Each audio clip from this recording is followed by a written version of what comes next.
Now, it's only January 15th of 2024, and things are already off to a terrible start when it comes to Disney's slate of Star Wars movies, the first one of which being the May 2026 Star Wars film that features REY, Daisy Ridley, director Sharmeen obaid-chinoy, along with writer Stephen Knight leading that story that's already up in shambles due to all of the ongoing drama and everything happening behind the scenes as well.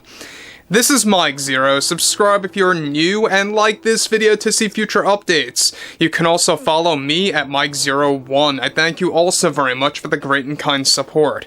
So, one thing that we do know about Daisy Ridley is that she has been endlessly defending this REY movie that's going to feature, yes, Rey Skywalker by name. She confirmed this just a couple of days ago, that she will be called that in the upcoming Star Wars film that supposedly detaches from the Skywalker legacy, but yet at the same exact time chooses to call REY under the Skywalker lineage, which, by the way, is completely hypocritical and makes absolutely no sense. But moving on, one thing about Sharmeen Chinoy is that we all know that she really should be called Sharmeen Annoy at this point, because she just doesn't seem to stop when it comes to annoying the entire fandom and endlessly, talking around in circles when it comes to her view of the toxic fandom and the toxic culture that we live in today.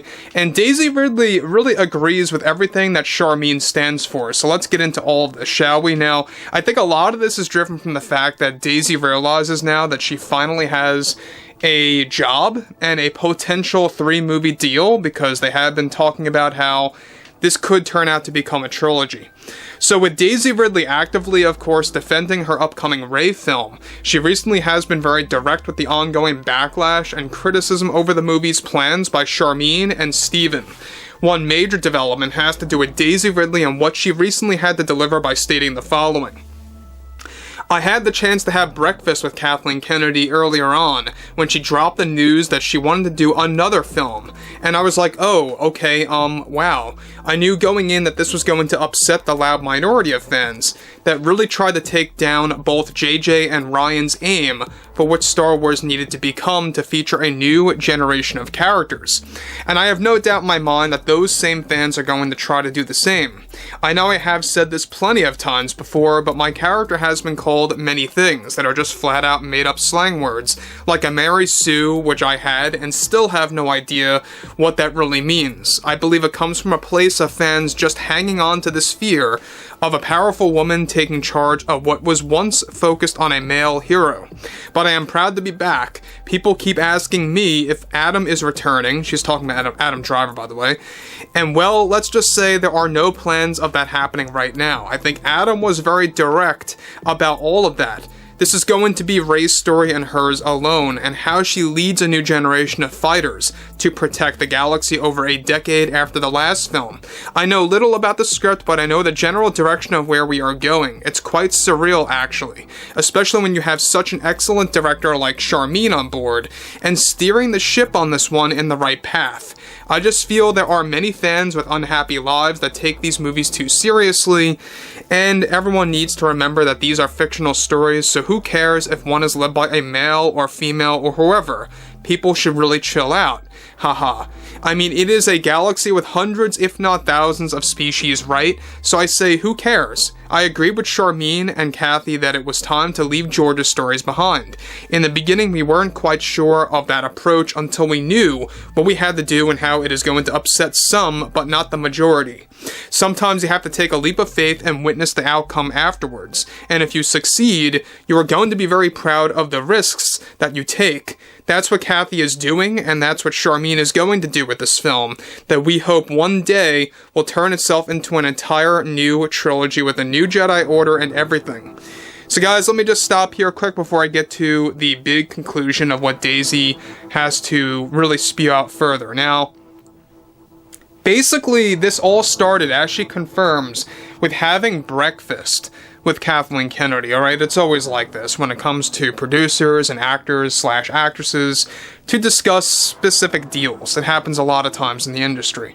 But what's interesting about this is how fast Kathleen Kennedy really came to the conclusion that they had to make this the first film since 2019 Alright, since 2019's The Rise of Skywalker, which by the way got a really bad rap to begin with because of how things ended off and how Palpatine was handled and shoehorned into the film. I mean, that's just a little piece of the criticism. That's just the tip of the iceberg.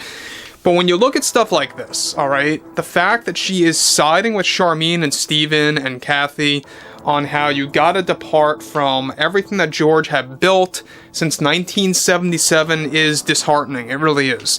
And I think that Daisy's becoming more extreme because she has been out of work for such a long time for anything major or significant. She may have gotten some roles here and there that were considered minor or moderate, but nothing blockbuster worthy, right? You've never really seen Daisy in something that was like widely known throughout the entire globe, right?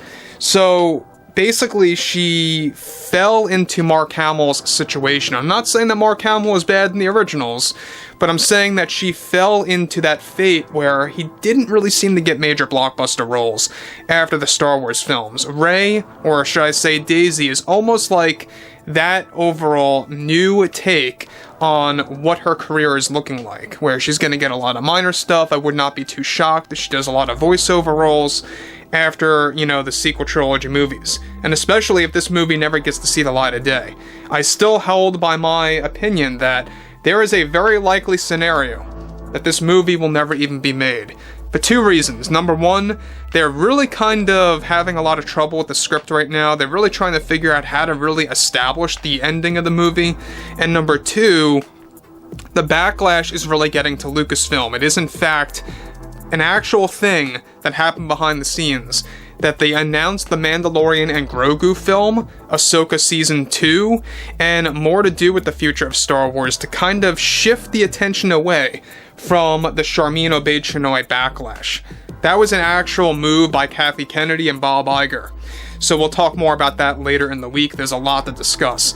So moving on, she goes on to conclude, that's what Kathy, of course, is trying to establish. I really believe Sharmeen has the chance to be the George Lucas of our time as a director, and to take these adventures in such an unexpected direction to the moviegoers, I believe, is what's really going to make them take off with great success.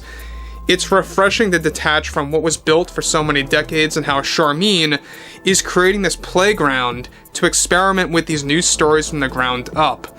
So, look, I think that this is really coming from a place where maybe Daisy Ridley isn't happy per se about what Sharmeen is doing to George, but I think it's really coming from a place, kind of like what I mentioned before, that Daisy is really just happy that she's got a job right now and that she has a potential career ahead of herself with major Star Wars movies releasing one after the other, that sequel trilogy, loyalists or those who love those movies through and through are going to support.